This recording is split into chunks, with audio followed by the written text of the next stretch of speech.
Okay, the book of Exodus is an extremely interesting book because there's so many great stories in the book of Exodus. But I think when we start out, I want to try to make it clear that these aren't just stories, and there's a very unique and special way that Moses, as we'll find out, Moses is the one credited with writing the book of Exodus. It also goes by the name, the Book of Names, as we'll see when we get to the first sentence. So that's kind of the Jews, from what I understand, call it the Book of Names. So we call it the Book of Exodus. The Old Testament is filled with so much psychology, human psychology, about humanity. And the theology is very deep and unlike anything written during its time. The unique ability, the unique character of the book of Exodus, as well as Genesis and some of the other books, is that it's what people might refer to as a narrative today. That's kind of like the buzzword, a narrative. There's other words for it, but when the Jews wrote their history, and sometimes the history is criticized, but when Moses wrote the history, he wrote it with the idea that of the context of his faith and his belief. So everything that he wrote was written in the context of God exists, and this is all part of God's plan, and God is not in some parallel universe like in the other gods and goddesses. When they wrote their history, they wrote them as though what happened on earth mirrored what happened in the heavens. So it was like a parallel universe. When the gods, like in Egyptology, when you study Egyptology, you find out when one city-state went to war with another city-state, they wrote it as two gods collided, and whichever god was victorious, that was mirrored in the victory of the state. But Moses and the Jews didn't write their history in such a way. They wrote it, and you will see as we go through it, that God is right there in their history. He is part of history. He's an actual existing being, not simply existing in a parallel universe, but one who comes down and works with them, as we'll see in the first few chapters of Exodus. So that's one major difference between the ancient histories, the way they were written, and the way the Jews wrote theirs. Now, I can give you kind of a modern example. If somebody is scheduled for surgery, let's say they're going to Kaiser for surgery, they could say, I have surgery scheduled. I had surgery scheduled with Dr. Smith from Kaiser, and he performed an excellent surgery, and that's why I'm better. Now, that would be the historical explanation. But if a Christian retold the story, they might say it something like, the Lord led me to this doctor at Kaiser, and the Lord guided his hands during the surgery to the point that he healed me, that God healed me through the surgery and made me well. Now, two stories are telling exactly the same thing, but they're telling it differently. Is one true and the other false? No. They're different ways to tell the story, to tell the history. Even today, when you read the news, and depends upon which newspaper you read it in or which TV show you watch it on, it's presented from two different worldviews. And sometimes they're very much in contrast. But this is how the Old Testament is written. It's written with a worldview of God exists, Yahweh, the Lord exists, and He intervenes in our lives, and this is how He intervened in our lives. So it's important to grasp that as we read through the book of Exodus. So was this written at that time? I mean, it was written down then? Not hundreds of years later. Well, it was written during the life of Moses, because we give Moses the credit, so we're talking, I think, about 400, I wrote the date in here, about when he lived, let's see, I think it was about 1400. But, like, Genesis was written... Yeah, way 1400 after that. BC. Yeah, 1400. Did he write it as it was happening, or did he sit down when he was in his old age and read? We don't know. We don't know how he wrote it, and whether he wrote it in one linear fashion, or if he wrote it as it happened. It's a good chance he wrote it as it happened, but we just don't know the answer to that. So, but that's a good question. Those are great questions. So we will begin.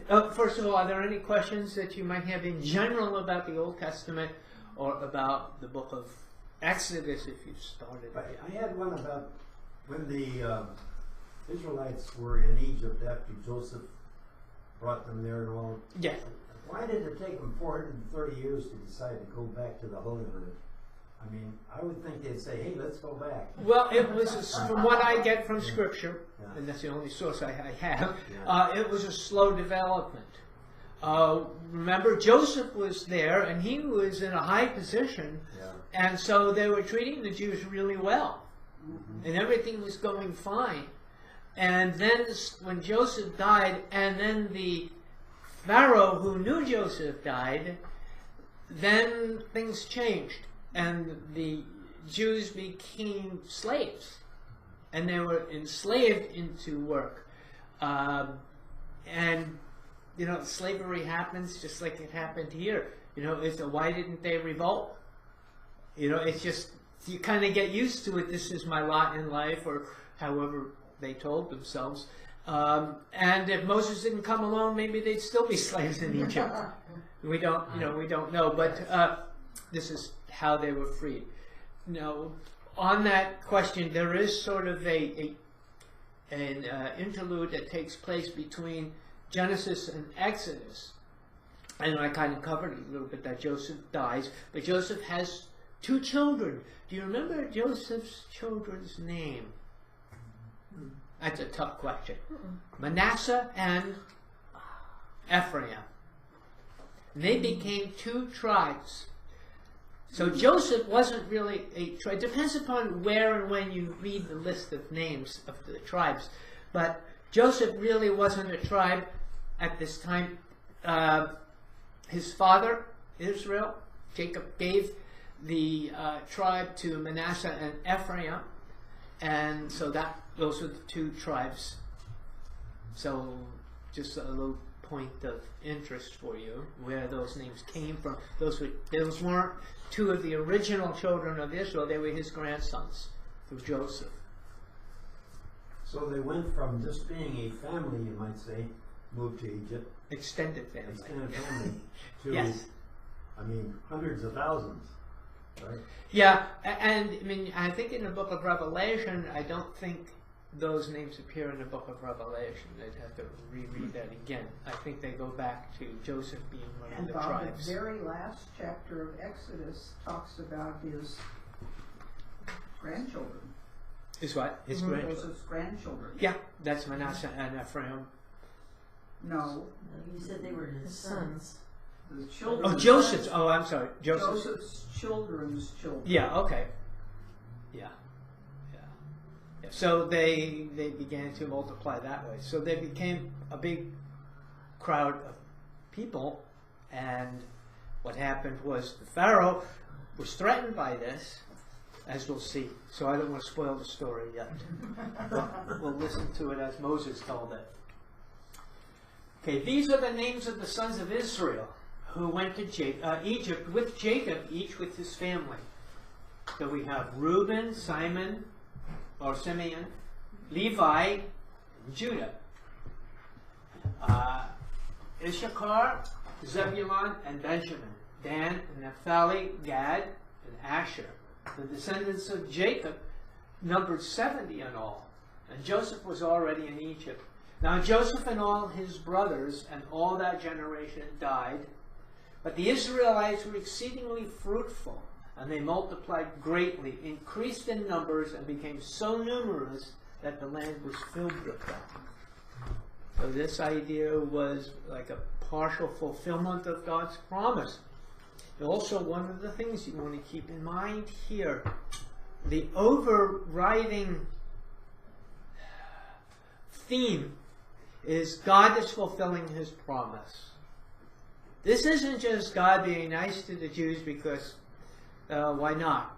This is God fulfilling his promise. And that's one of the qualities of God, as we'll see, and I'll try to bring out, that the Old Testament brings out. He is a God of promise and a God who fulfills his promise.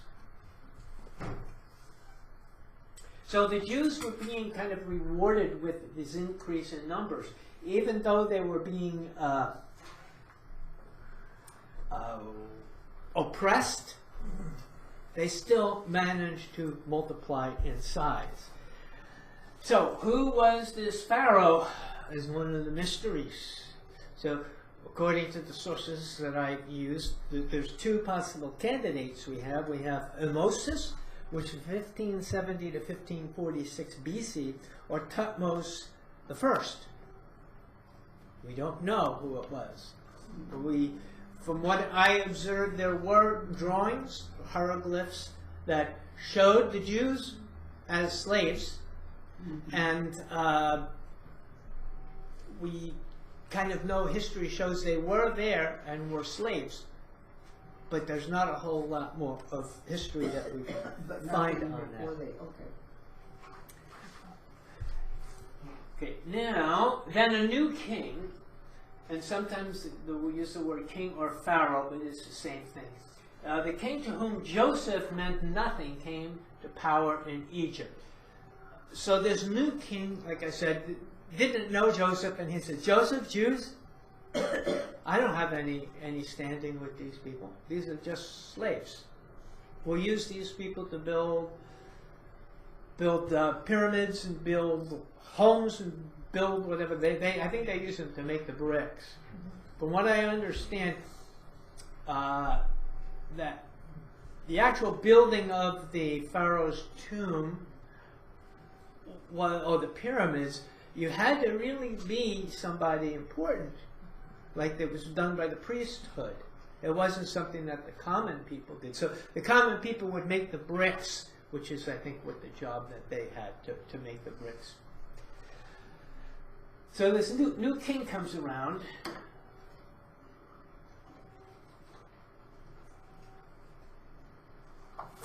And says, look, he said to his people, the Israelites have become far too numerous for us. Come, we must deal shrewdly with them, or they will become even more numerous. And if war breaks out, we'll join our enemies, fight against us, and leave the country. So they were afraid that these Jews, being slaves, would become so numerous that they could become allies to their enemies. So during this time, Egypt had enemies.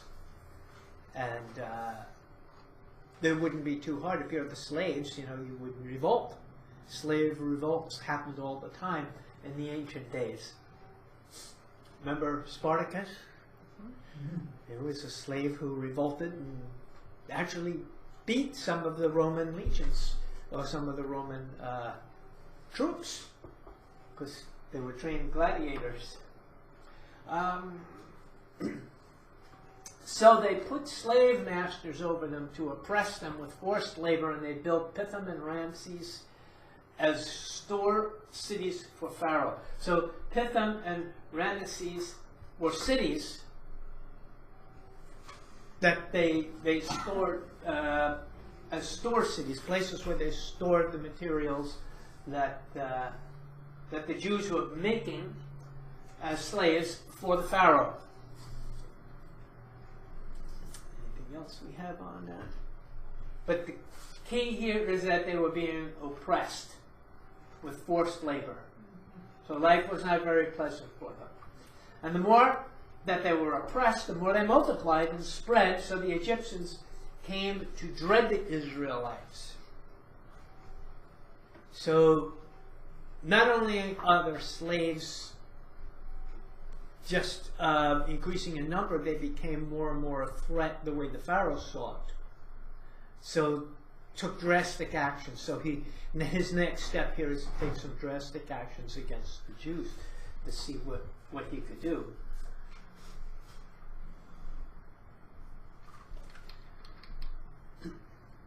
And he worked them ruthlessly. And they made their lives bitter with harsh labor in brick and mortar, and with all kinds of work in the fields. In all their harsh labor, the Egyptians worked them ruthlessly. So we can see that things were not getting better, things were getting worse. Things were working themselves to a peak, working themselves to a point that something was going to give. And the Pharaoh was just kind of caught up with himself here, and instead of making life maybe more pleasant for the Jews so that they wouldn't revolt, he decided to go the other way and teach them a lesson, teach them, we're the Egyptians, you guys are the slaves. Let's make that clear. So he decided to go in that direction, as we know was not a good choice. So the king of Egypt said to the Hebrew midwives, whose names were Shiphrah and Puah, when you are helping the Hebrew women during childbirth on the delivery stool, if you see that the baby is a boy, kill him. But if it's a girl, let her live. Okay. So, not quite sure what his reasoning was there, because, you know, the women were the ones who actually had the children, not the men. So if you got rid of the women, the men wouldn't be able to multiply. But Yeah, but the men were powerful. the men would grow up and be fighters. So that may have been his thinking here. Yeah, the other thing is, I wondered about that because in the New Testament, when they were the king was waiting for the Messiah to be born, and they killed the boy children. Yeah. The Egyptians didn't have any clue about their theology. Even the Jews didn't know about their theology of the Messiah at this time. Yeah. So it's a good point. These were very matriarchal society, patriarchal Yeah. societies. So, And I think the Pharaoh saw the men as the threat right. to, the ones who could wield the swords, the women he could handle. So what does he do? He decides to get rid of the men. Now notice this is not the firstborn here. This is all the boys. Get rid of from this point on, let's see. Let me go back to where I was here. The king said to the Hebrew midwives, whose names are Shiphrah, when you are helping the Hebrew women during childbirth, if you see that the baby is a boy, kill him. If it's a girl, let her live. So the midwives are the ones who go out and help with the childbirth, because they didn't have hospitals in those days. I find that interesting, Bob, that the midwives who were Hebrews are named, but the Pharaoh remained nameless. Yeah, that is an interesting point. That is interesting. There might be something behind that. It's like he shall not be named. Like it was almost deliberate. Yeah, I don't know why Moses didn't use the name. Great point. Yeah. So I have a note here that I wrote to myself. Here we have the practice of infanticide for the Pharaoh's purpose of population control. But as we'll see next, is very interesting. This is really, if we read this carefully and slowly, this is a very interesting little section here. So infanticide is when you kill the child after it's born. The midwives, however, feared God and did not do what the king of Egypt had told them to do. They let the boys live. So they had a choice. They were in the middle between the politician, the Pharaoh, his command, and between their godly conscience as to what was right and what was wrong. So they felt it was wrong what the Pharaoh was asking them to do. So they disobeyed the Pharaoh. And that was probably a great risk to them. So when the boys were born, they lived. But they had an explanation here. Then the king of Egypt summoned the midwives and asked them, "Why have you done this? Why have you let the boys live?"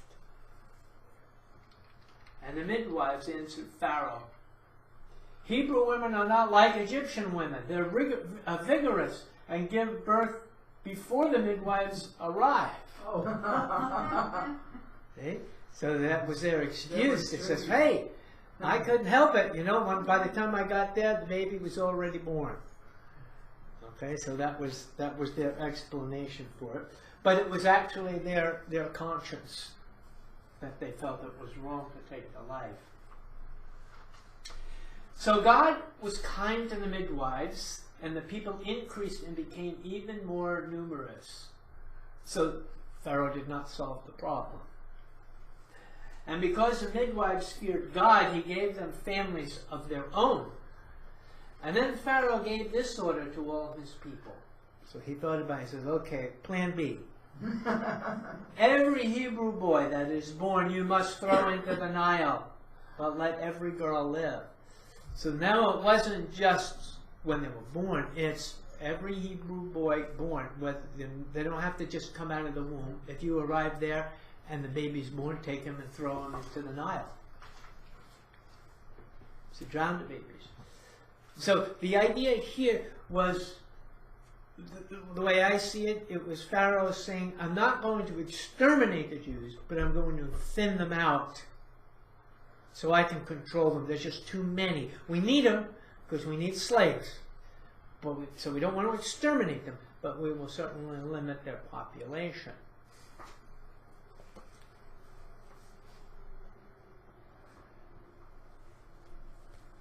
Okay. Let every girl live. Did this happen only under this one pharaoh, or did that go on for hundreds of years? Well, it's my understanding this was the only happened under this one pharaoh. Okay. Yeah. That is a good question, though. Okay. Where is the next one? Exodus 2. Okay. Now we get to the birth of Moses. Oh, I have a reflection here. God preserved the Jews, sometimes in spite of themselves, for a higher purpose, bringing forth, which was the bringing forth of the Messiah. God made a promise to Abraham, Jacob, Isaac, to bring forth the Messiah, to fulfill their destiny. And he did this a lot of times in spite of the Jews. Today there is many who may not want the full extermination of Christians and their beliefs, but would be happy with a thinning out of such people. So as Christians, we see a reflection of today. How does this relate to us today? Well, there are people that really are not happy with Christianity. They would love to eliminate it, or at least restrict it. The Christian morals and the Christian ethics gets in the way of people's much wanted, in quotes, freedom. Today people want freedom. God does not give you freedom. Okay, many people see Judaism and Christianity as tempering or tying their hands when it comes to freedom. They want freedom to practice all sorts of things. We can see that today in some of the new plans that they have for us. But they're not, they go against the Christian ethics. They go against Christian morality. And in a sense, we are becoming more in a position the way the Jews were in the days of the Exodus, that we have some decisions to make, like the midwives. It wasn't an easy decision for the midwives to make. And we may be put in position soon as to what our choices will be morally, as to how will we go, what choices will we make. Will we choose the side of the Pharaoh, or will we choose the side of the Lord? So I kind of see that happening. But God will preserve the believer for his purpose. This is not to say that no one will come to harm, but that the church will not be destroyed as Jesus promised us. Even Satan can't destroy the church. Okay, we need to X this out here. Now a man from the tribe of Levi married a Levite woman, and she became pregnant and gave birth to a son. And when she saw that he was a fine child, she hid him for 3 months. So she knew that this is a boy. Pharaoh says boys must die, so somebody's going to come to the house and want to drown my child. So what would you do if you had a child? How desperate would you be to protect your child? You know, you certainly wouldn't say, oh, here, you know, I got to follow the Pharaoh. You do something, right? So, but when she could hide him no longer, she got a papyrus basket for him and coated it with tar and pitch. And then she placed the child in it and put it among the reeds along the bank of the Nile. Now, she could hide him no longer. Children tend to cry, right? And people hear crying, they know there's a baby near. And if the baby wasn't there a year ago, they know it's a new baby, so it's not too hard to do that when the child gets older. Plus, the kids start getting up and they start walking around. We don't know how old the child was. It must have been very young, probably before the child walked. So she hid him, well, he was 3 months old. We can tell here, actually. Yeah, she hid him for 3 months. Now, she takes him in the papyrus bag, and this is a famous story. We all have heard the story. But when I thought about this, I thought, how unusual would this have been? Would this, don't you think that some other women must have tried this and said, I got to save my son, I'll do anything if I have to put him in a basket and send him down the river, whatever, he's going to be killed now, mercilessly. So I could do this and say a prayer, send him down, and maybe somebody will find him. So I got a feeling that this wasn't unique, that this wasn't the first time that they tried this. Maybe other women did it, yeah. And so maybe other women at least tried it, right? There's maybe, you know, we always get the idea that this was so unique, this was the only child. No, maybe not. I don't think so, because I know women would be very protective and do anything they could. And so an idea like this would not be unfounded, you know, it's for her to come up with this idea. She might have even heard the idea from some of her neighbors and decided that's all I can do now. I just put my 3-month-old in a basket, and so she did. And then she placed the child in it and put it among the reeds along the bank of the Nile. So here she didn't send it out into the middle of the Nile and it goes down, but along the reeds close to the shore. And this is kind of scary because guess what's in the Nile River? Alligators. Crocodiles. Crocodiles. That's right. Alligators are in Florida. Yes. Yeah, crocodiles. And they get hungry. And the baby would be a nice morsel. So this is dangerous, very dangerous.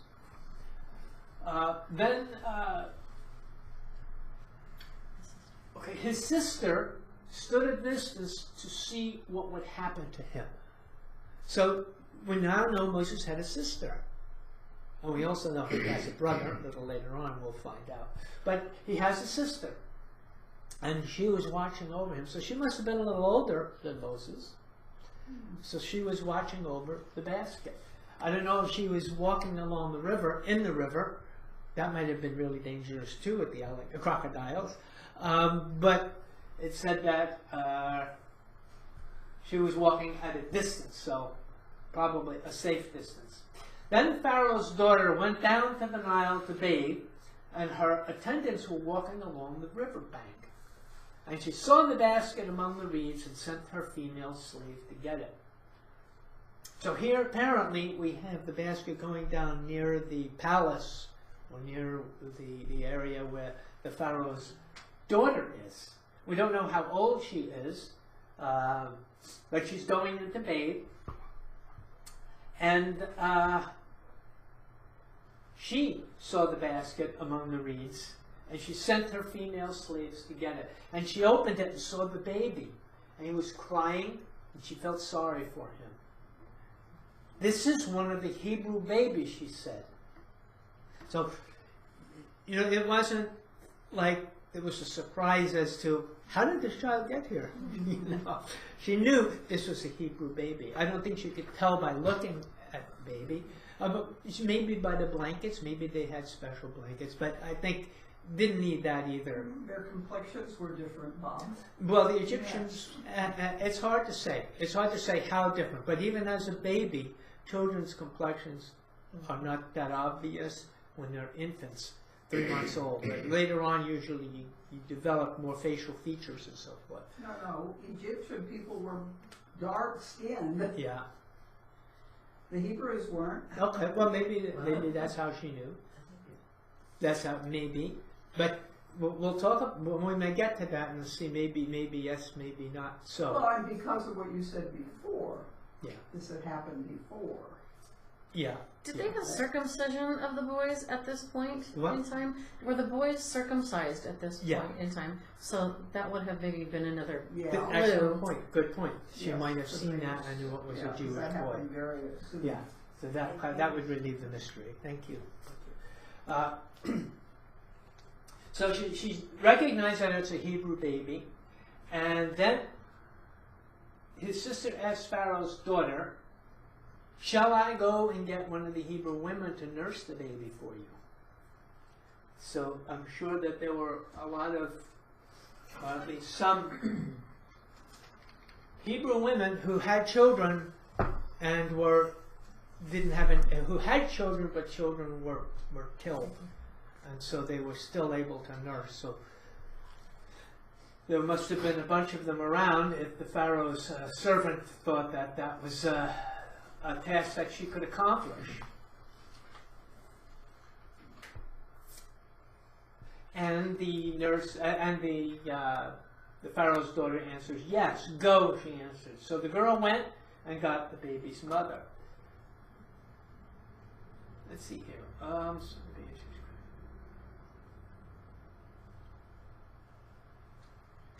Oh, then his sister. I'm sorry. I wanted to make sure that point was understood. That I knew in my mind, I remembered that it was actually Moses' sister who approaches the Pharaoh and says, "Do you want me to go get a Hebrew woman to come?" So she's actually talking to the Pharaoh's daughter. So Moses' sister goes and gets her mother to come. So this way we have the connection. Actually, it's Moses' mother who nurses Moses. So she must have been pretty happy when she found out that her son was saved. And Pharaoh's daughter said to her, "Take this baby and nurse him for me, and I will pay you." So the woman took the baby and nursed him. And when the child grew older, she took him to Pharaoh's daughter, and he became her son. She named him Moses, saying, "I drew him out of the water." So, in the story, the woman, Moses' real mother, takes her, feeds Moses, lets him grow up. Doesn't say how old he is, but the child grows older. And finally, the child gets to some age, and it's time to bring him to the Pharaoh and say, "Okay, Pharaoh's daughter, I've raised him, now he's yours to take care of." That must have been kind of a tough thing to do in a way, right? But she had him, raised him as a child, and now maybe this is not so hard. He's either going to be a slave or he's going to live with the Pharaoh's daughter. That's not such a bad trade-off, right? Go from slave to royalty. So she brings him and named him Moses, which means I drew him out of the water. We have to remember that we're thinking of things that we know for today. This 2001, but this is 2,000 years ago. plus. Yes, it's a long time Yeah, ago. and different Different customs. attitudes, different Yeah, circumstances. right. Excellent point. Yeah, we do have to, and it's so easy to drift away from that concept and just kind of judge them from 21st century Right. ideas, so forth. But what's interesting here, and I'm kind of addressing Sue Ellen here, what's interesting here is now you have the Hebrew child, grows up into a Hebrew person, adult of some sort, and is accepted by the Pharaoh's family. And do they say, well, here is my son who's a slave, is a Jewish slave, or was he passed off as an Egyptian? Oh, I always thought that he was passed off as an Egyptian. But how could that be? Well, because If the Egyptians were black a daughter, and the Jews were white, how could that be? How could they pass him off so easily? Because the daughter has, fathers will do anything for their daughter. Okay. So it just wasn't all that obvious, that's my point. I don't think that's ever changed. So one day after Moses had grown up, he went out to where his own people were and watched them at their hard labor. See, he knew, somehow he knew that he was. Well, remember, he was raised by his mother. So Well- his mother probably taught him the language and But probably only taught till the him time he he was was a Jew. probably weaned, which would have back then probably been 2. Yeah, so he had an inclination. And again, these are questions that we can ask which don't have answers, Right. but we try to do But what we knowing can with them. humanity and the Yeah. way it functions. Exactly, exactly. So he went out where his own people were and watched him at hard labor, and he saw an Egyptian beating a Hebrew, one of his own people. Now, again, the term one of his own people, we don't know whether this was something from the writer's point of view, saying, well, he was one of his own people, or whether he knew these were his own people too. So we have that element too. We're not sure between the distinction of the writer and the actual event, even though it was the same person writing it. It's just a question that's going to remain unanswered. But so Moses goes out and he sees an Egyptian beating a Hebrew. Now, it wouldn't be unusual because the Hebrews are slaves, but it's kind of more than a beating. He's actually like beating him to death. Okay, what we have going on here. And looking this way and that, and seeing no one, he killed the Egyptian and hid him in the sand.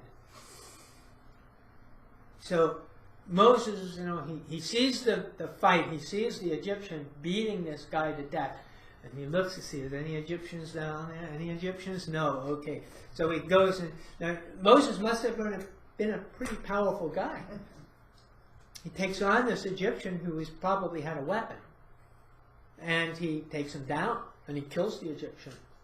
And then he buries him in the sand. And he thinks, okay, I did my good deed for the day. Right? Well, the story has a strange little twist here. The next day he went out and he saw 2 Hebrews fighting. And he asked the one in the wrong, why are you hitting your fellow Hebrew? And the man said, who made you ruler and judge over us? Are you thinking of killing me as you killed the Egyptian? Ooh. So somehow they knew about it. They found out the guy who survived probably went and told them, hey, that guy Moses, he saved my life. Right. Right? But it's interesting here how I'll say how naive Moses was. He probably thought, well, Hebrews aren't going to fight among themselves. Why would they do that? But Moses had a lot to learn about his fellow Hebrews as he learns in the 40 years it takes them to go around. He learns an awful lot about psychology and about just because you are the same race doesn't mean you're all going to get along and live happily ever after singing Kumbaya. Bob, the other thing is that I'm looking back at verse 11, and they say, after Moses had grown up. We don't know how that was. If it was 13 or 25. Right. Or Yeah, we're left to imagine. He Yeah. must have been big enough to beat the Egyptian. Oh, that's true, yeah. But he could have been like 16 and still be Oh, pretty right. husky, right? So we can kind of close in on the age a little bit, but nothing absolute here. Yeah. So he sees him being beaten and he kills him. Let me get down here. So who made you judge? So apparently he wasn't happy that he stepped in to be.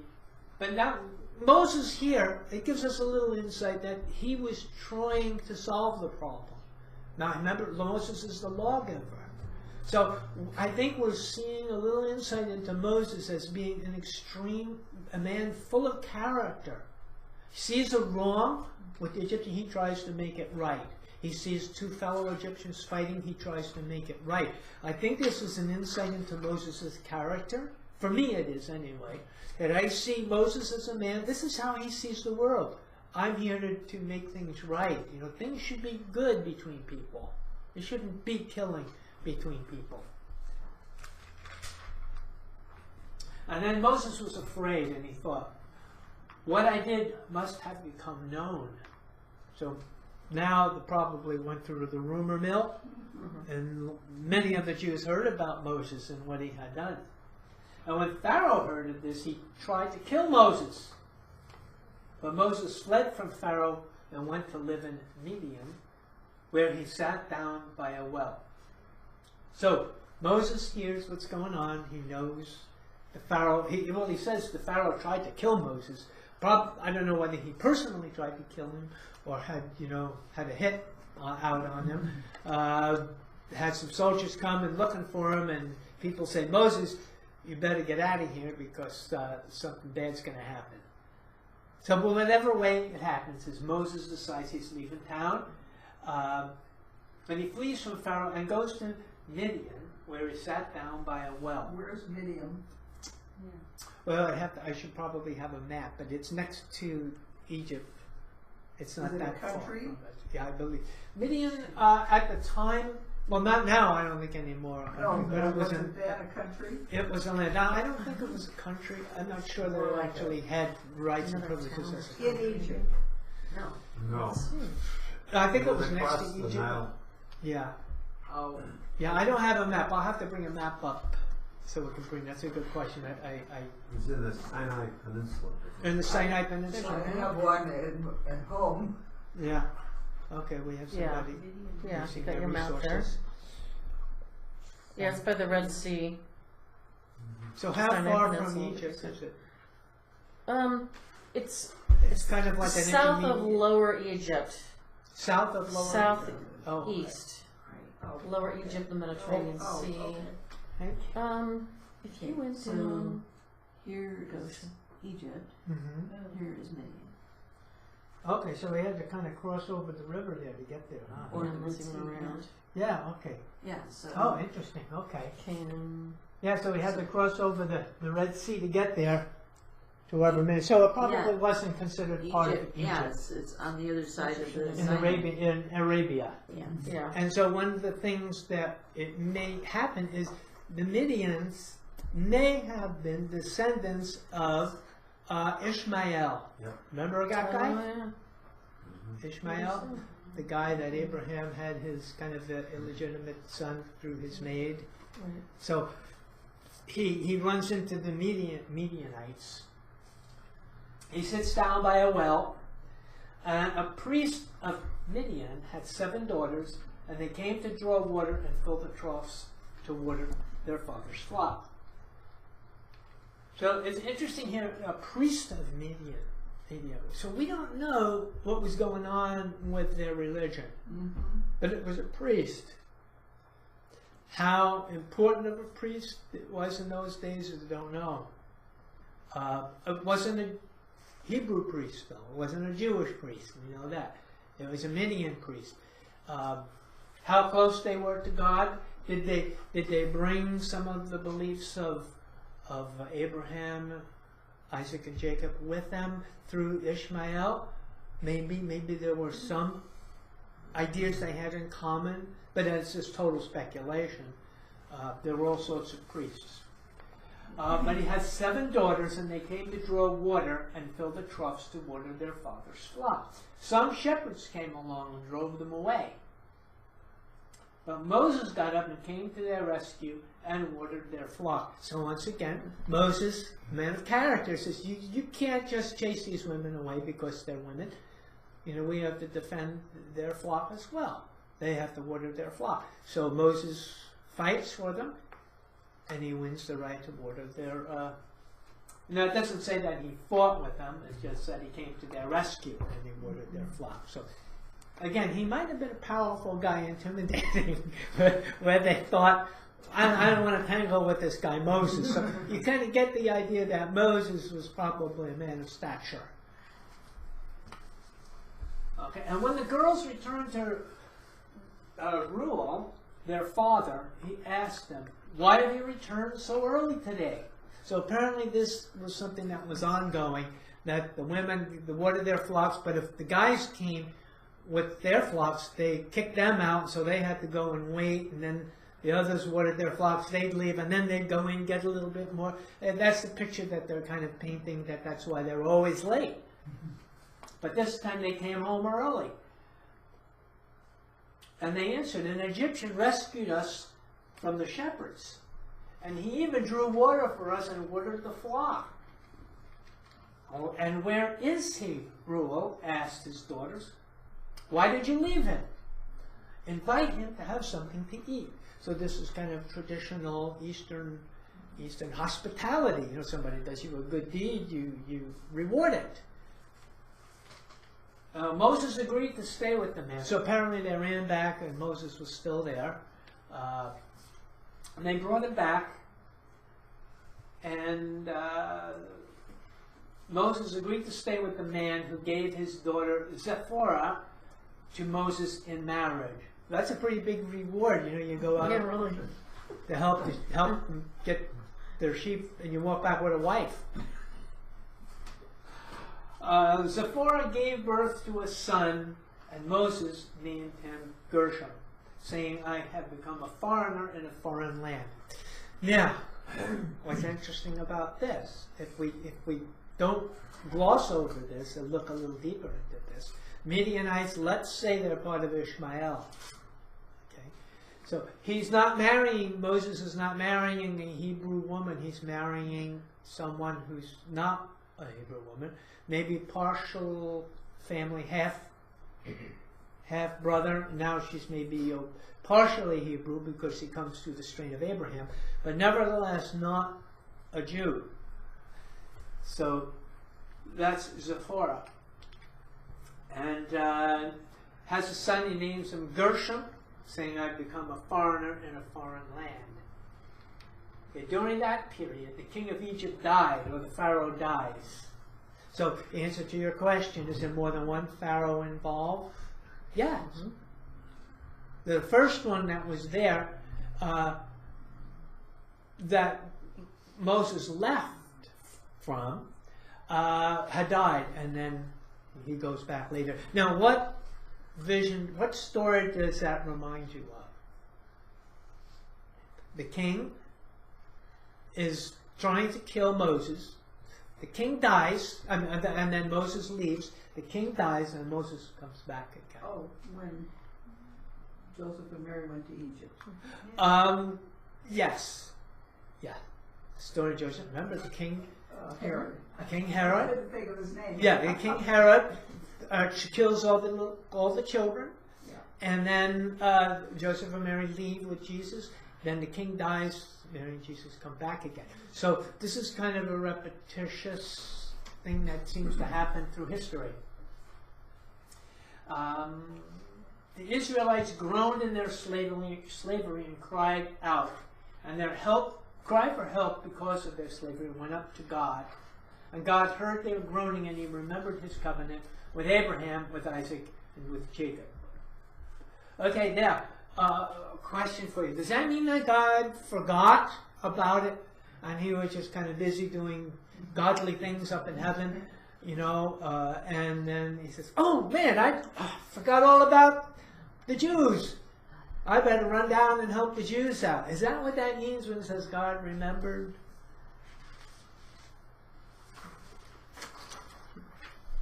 I'm just on the back burner. Did you think that God forgot? Sounds that way when you read that. It could sound that Yeah. way. Well, I'm gonna go way out on a limb, Bob, Yeah. because I truly believe that God is concerned with more than, I mean, this is one part of what God did for Yeah. all of us. There are things we may never know. Yeah. No, there's things we may never know, most assuredly. When it says God heard, it means God acted. The verse in Hebrew implies that to hear one means to obey. I hear you. And a lot of times this is used in their dialogue with one another. I have heard you, Lord, meaning I'm acting upon it. So to hear means to act upon it. And God remembering is that he's acting upon his memory. It's not that he forgot about it, but he's acting upon his promise. He knew he has a promise. He didn't forget about it and then all of a sudden, take memory pills and remembered it. God knew, but now he's acting upon it. So this is what the dialogue here, the way Moses is saying this, he's using the Hebrew language. He's saying God knew what he was doing and he was acting upon the commitment, upon the promise that he had. But this went on for a long time before God acted upon it. I mean, they were slaves for a long time and they cried to God for a long time. And generations came and went while they were in Egypt being slaves. And each generation prayed to God, but God did not yet act upon it. So what does that say about our prayers? That if we pray for something and we don't immediately get a response to it,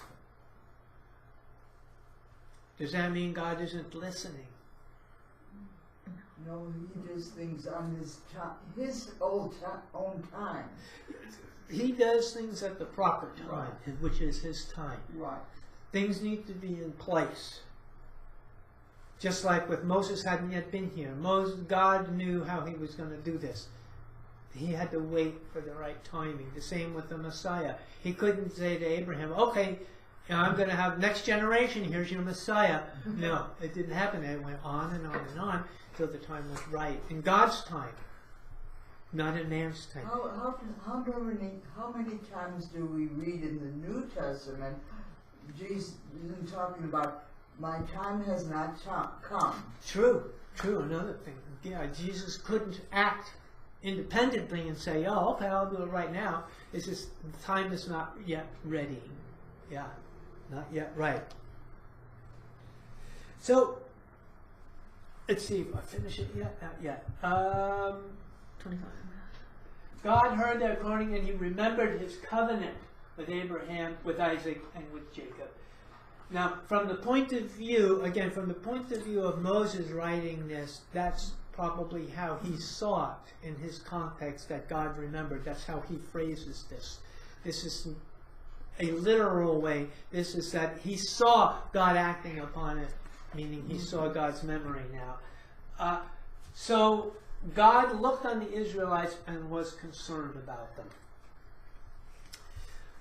So, in my reflections here, I have appearances can be very misleading. What a humble beginning for the leader of a nation. Look at Moses and the beginning. And he would be the leader of the whole Jewish nation. And not only that, he'd be remembered forevermore. A humble child floating down the river Nile, trying to just survive his life. Trying to survive in such a child as that, because the Lord had his hand upon this. And again, that's the view we want to see. Because God has his hand upon it, it happened. And it happened in this manner.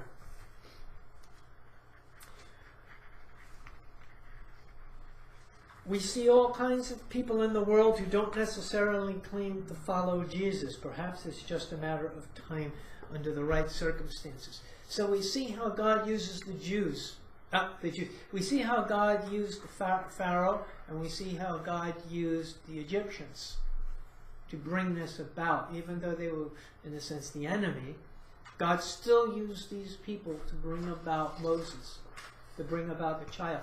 The Pharaoh's daughter, case in point. What about her? What do you think about the Pharaoh's daughter? What do you think God thought about the Pharaoh's daughter? I know we can't get in the mind of God, but let's just play. She may have been barren. She may have been barren. That's a good point. She may have been barren. Well, she doesn't say she had a husband. It just said that she was a daughter. And the Pharaoh let her keep this child. But what does it say about her character? She didn't say like some, it's just a baby, it's just a Jewish baby. Let it float down, let the crocodiles eat it. So she had compassion. She was moved with compassion. Right. So doesn't that speak highly? Even though she was Egyptian, does that mean that all Egyptians were void of any compassion? No. We know that not all Roman soldiers during the first century were void of any compassion. We know some of them became Christians. So it's an element I think we want to keep with us today. You know, that we have to look at everybody as a potential believer. No, we don't know just simply because you belong to a group, Right. or belong to a race, or belong to some sort of an ideology, then that means it's fixed. You have to be that way. You're lumped into that group. But this person may be compassionate. So there always is potential for a person becoming a Christian. And that God can use whatever resources He desires to fulfill His purpose, which He certainly did. And we'll see later on how He works with the Pharaoh, and how He moves the Pharaoh like a chess game. How He doesn't make the Pharaoh do things, but how He kind of sets the board in His favor. But for now, we will end with chapter 2. And we'll pick up chapter 3. Now this is a little bit of a different format that I'm used to. Okay, this is not, entirely like a lecture thing here. So some feedback. Anybody want to comment? If it's a way we could change this, do this. You want to sit down at a table and talk about it, or do you like this approach to doing scripture? Because I wanted to take it line by line, but not too carefully, or we'll never finish. But I'm figuring maybe 3 chapters, 2 to 3 chapters a week, then we can finish it in some sort of a reasonable time, while giving it its proper attention. So in the next week, see In the next 3. Yeah, if you want to read the next 3 chapters, and then write down some questions. Even do a little research, because there's a lot that I don't know about Exodus, and so you guys can be helpful. I certainly appreciate that. I don't claim to know it all, so and I do appreciate you guys jumping in when you see me make a mistake, or you see me misread something. Let me know, because it's not about me. It's about really getting out what we can out of Scripture, and then applying it. And if you see an application that works for today, bring it up, because I want to hear how you interpret this from Moses' time to our time. Is there any kind of connection between the periods, or is this just ancient stuff that has nothing to do with us? I see a lot of common psychology here going on with the Pharaoh, with the Pharaoh's daughter, with Moses, with the Jews. I see a lot of common stuff between them. They're humans, they're people, and even though they're not advanced scientifically, they're still humans, and they still have the same human traits. I don't see a whole lot of difference. After all, today, are we not following in Pharaoh's as a country? Are we not following in Pharaoh's footsteps? Are we not already on the verge of infanticide? I'm looking at the border issues. I thought of that as you were talking. Okay. So we do have an issue as far as our country as a nation and the people who wish to come here. Yeah, and it's a difficult question to answer. Do we open it up and let disease and criminal in, or how do we handle it to get people in here to help these people that need help without damaging? It's like, I see it as the lifeboat scenario. You're in a lifeboat that can support 10 people, and there's 9 people in the lifeboat. And you see 5 people drowning in the water, Right. and you only have room for 1. What do? Do you try to take all 5 on board and sink the lifeboat? When you throw out the fat people and fill the Okay, that's going to, we'll probably end on that note. Don't be a leaves bug. But yes, that's, we have to come up with some, and sometimes, see, the thing here is sometimes there's no truly, Right. purely ethical, moral solution. Right. You're going to violate something and offend somebody somehow when you make a Yes. decision. And so you just have to decide how we're going to do that. And that sometimes takes a lot of prayer. One day we'll have a discussion about ethics and morals. That would be, That'd be interesting. yes. Yeah. As I have a very different way of looking at it. Okay.